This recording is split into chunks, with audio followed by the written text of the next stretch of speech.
Bonjour à tous, j'espère que vous avez passé de bonnes vacances. Aujourd'hui, on va reprendre nos coefficients binomiaux et voir quel outil on a pour pouvoir les déterminer. Vous avez vu, quand les nombres sont assez petits, on peut facilement le déterminer, mais pour des grands nombres, on aurait des difficultés. Donc, on va voir ce qu'on appelle le triangle de Pascal, qui va nous permettre de savoir comment déterminer ces coefficients binomiaux. Je vous rappelle K parmi n. Donc on rappelle les deux propriétés qu'on avait établies la dernière fois, à savoir la première, que 0 parmi n et n parmi n est égal à 1. Donc on a un chemin menant à 0 succès parmi n épreuves et un seul chemin menant à n succès parmi n épreuves. Et puis, deuxième propriété qu'on avait établie, 1 parmi n et n-1 parmi n est égal à n. Le fait d'avoir un seul succès parmi n épreuves donnait n chemins menant à cela. Le fait d'avoir un seul échec parmi n épreuves donnait n chemins menant à cela. Donc, on va faire le triangle de Pascal qui représente ici le nombre d'épreuves et là le nombre de chemins. Donc, on va le démarrer simplement avec de 0 à 4 succès possibles parmi de 0 à 4 épreuves de Bernoulli. On va déjà utiliser nos propriétés pour remplir ce tableau tel qu'on le connaît. Donc, on utilise cette première propriété, le fait d'avoir 0 succès parmi n épreuves est toujours égal à 1. Donc ici, quand j'ai 0 succès, toute cette colonne de 0 succès va être remplie de un seul chemin menant à 0 succès. De l'autre côté, on va...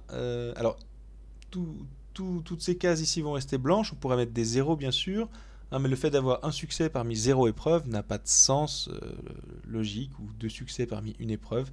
Donc voilà, tout ce qui sera de l'autre côté va rester blanc, mais on pourrait mettre des zéros à la place. Maintenant, on va remplir ici le fait d'avoir un seul succès. Le fait d'avoir un seul succès parmi n épreuves, la deuxième propriété nous le donne, un seul succès parmi n épreuves, c'est égal à n.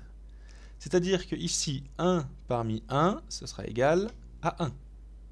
1 parmi 2, ce sera égal à 2. 1 parmi 3, ce sera égal à 3.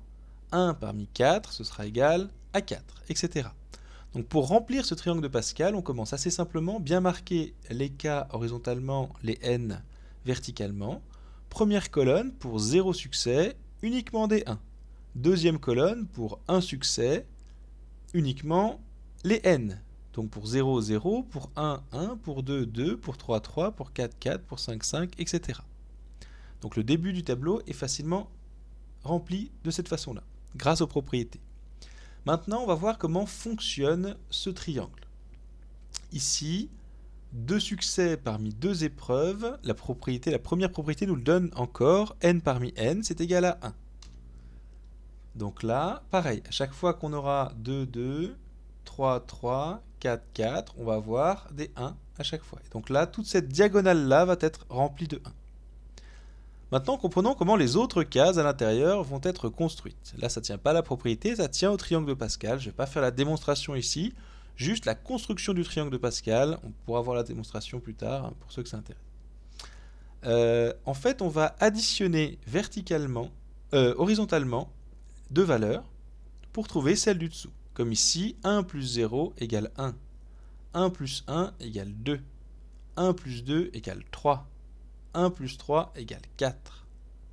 À chaque fois, on va venir additionner les deux cases qui sont l'une à côté de l'autre pour trouver la valeur de celle en dessous de la deuxième.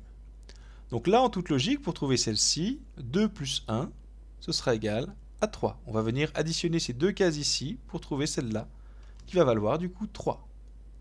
3 plus 3, ça va être égal ici à 6. 1 plus 0, ça vaut 1, c'était le n parmi n, hein, 3 parmi 3. 3 plus 1, ça vaut 4. 1 plus 0, ça vaut 1. Et on peut tout construire comme ça. Ici, donc on aurait à 1, parce que c'est la colonne des 1. 1 plus 4, 5. 4 plus 6, 10. 6 plus 4, 10. 4 plus 1, 5. 1 plus 0, 1. Etc. etc., etc. Ce triangle est infini, donc on peut le construire autant qu'on veut. aussi loin qu'on veut. On aura toujours la colonne de 1 ici et la diagonale de 1 là. Ça tient aux propriétés. Et puis cet effet symétrie 1, 2, 1, 1, 3, 3, 1, 1, 4, 6, 4, 1. On avait ici 1, 5, 10, 10, 5, 1. À chaque fois, c'est lié à cette deuxième propriété.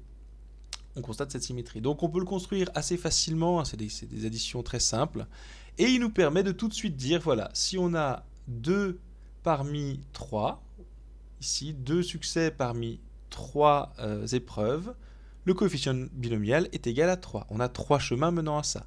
2 parmi 4, on a 6 chemins menant à 2 succès parmi 4 épreuves. Et donc c'est très rapidement dit par rapport à ce que vous avez fait pour le petit QCM, à savoir devoir le déterminer en faisant des arbres. Donc les arbres, ça va quand on n'a pas trop d'épreuves, mais si j'ai 7 épreuves, construire le triangle de Pascal va être assez rapide, et on pourra facilement donner la réponse, alors que faire des arbres, ce sera très très fastidieux. Donc voilà pour ce petit triangle de Pascal, j'espère qu'il a été assez clairement énoncé, qu'il faut tous vous entraîner à le faire assez rapidement, assez simplement. Il n'y a pas besoin d'être très joli, mais d'être efficace. Pour s'y entraîner à l'utiliser, donc on a 4 exercices corrigés, 5 à 8, page 168-169, et puis déjà 4 petits exercices pour mettre en pratique, exercices 37, 38, 39 et 41, page 173. Voilà pour aujourd'hui.